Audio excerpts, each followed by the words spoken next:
जय Jagannath welcome to my channel पिला गोटे बहुत बड़ा अपडेट आसी पहुँच जाइए ओयूटी एग्जाम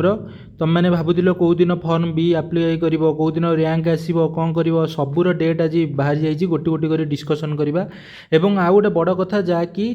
तार एग्जाम डेटा घुंची जाइए केते तारीख को होता भी आम जाना ना तुम मैंने जानते एग्जामटा 9 ରୁ 11 जाए भितर हबार थिला 9 ରୁ 11 जून भितर हवा जाइथिला सेटा घुंचिकी हो जाइए 1 आउ 2 जुलाई जुलाई 1 तारीख आउ 2 तारीख को सेटा घुंची जाइए एवं तुम मान मन गोटे फॉर्म फिलअप जो थिला फॉर्म बी टा आम कौ दिन फिलअप करूँ ना तुम 6/7 रु तुम फॉर्म बी को फिलअप कर submission of the form B fill up माने एटा लास्ट डेट रहिबो 6/7 एवं downloading of the admit card तुम मानू कौ दिन मिल पार ना 24/6 जाए तुम मानू आडमिट कार्ड मिल पार एवं date of the entrance examination मुझे कहली 1 ରୁ 2 तारीख भितर 1 आउ 2 दिन रहिबो एग्जाम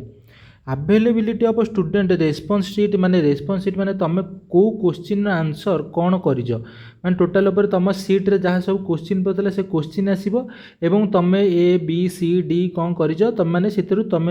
निजर मार्क भी काउंट कर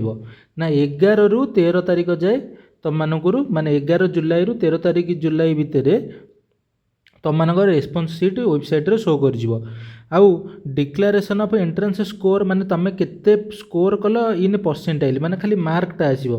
मार्क तुम 200 ରୁ केते रखीज एवं केते परसेंटाइल सेटा भी पलि आसो 30 जुलाई रे एवं रैंकटा पलि आसो जोटा कि 4